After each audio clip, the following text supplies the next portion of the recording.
welcome back to Wild About Nature. It's early October and as you can see everything's looking a bit tidy. Everything's been closed down for the season now. The stinging nettles are all chopped over and chopped down and because they've all gone to seed. The habitats now are very quiet. There's nothing buzzing around.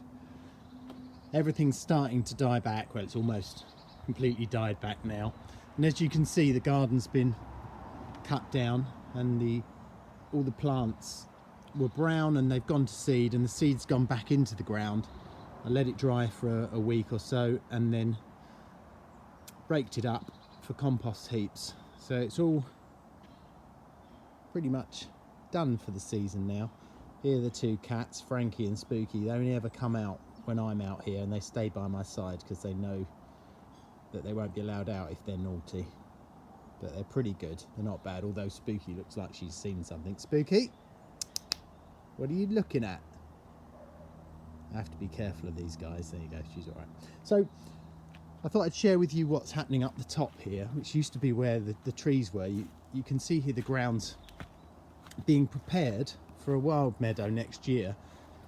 This was the big pine tree that I've actually tried several attempts to getting rid of, and I'm going to have to resort to a chainsaw. I've even tried lighting a fire underneath. I don't like bonfires because obviously they're not good for the environment in their very nature from releasing carbon, but I had some very old wood, so I thought I'd try and, rather than buy a chainsaw and use fuel for that, I thought I'd try and burn the stump out, or at least burn the tap root and these side roots, but it didn't work, so I'm going to have to resort to a chainsaw.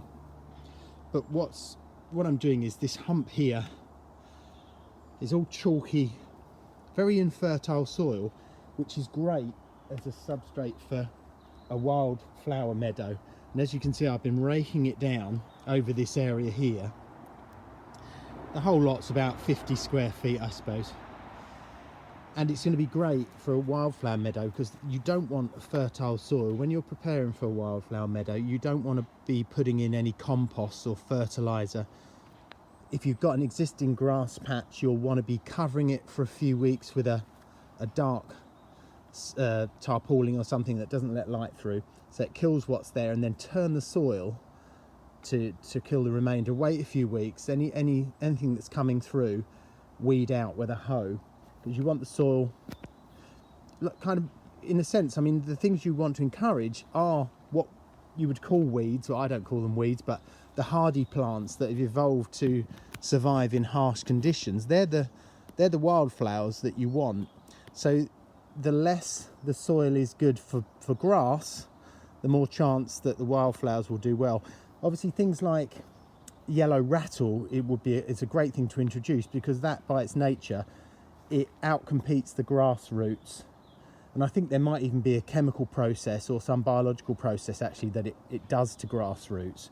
So it's a great plant to put down that will dampen down the grass, and the less grass you have, the more space there is both underground in the root system and above ground for light. So this is, I say, it's early October, so this won't be planted up until March. I'm thinking about doing it when it starts to get cold to trick the seeds into going into a hibernative status and then coming out in March themselves.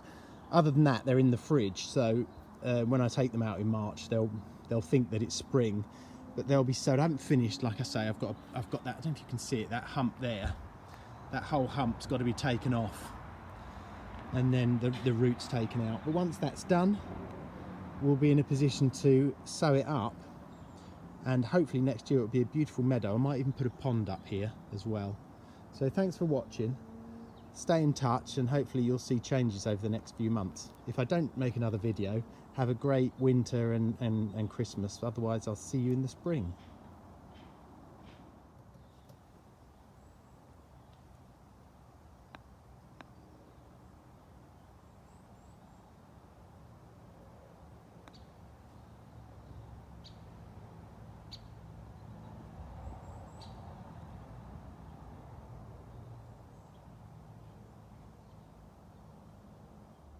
Wishing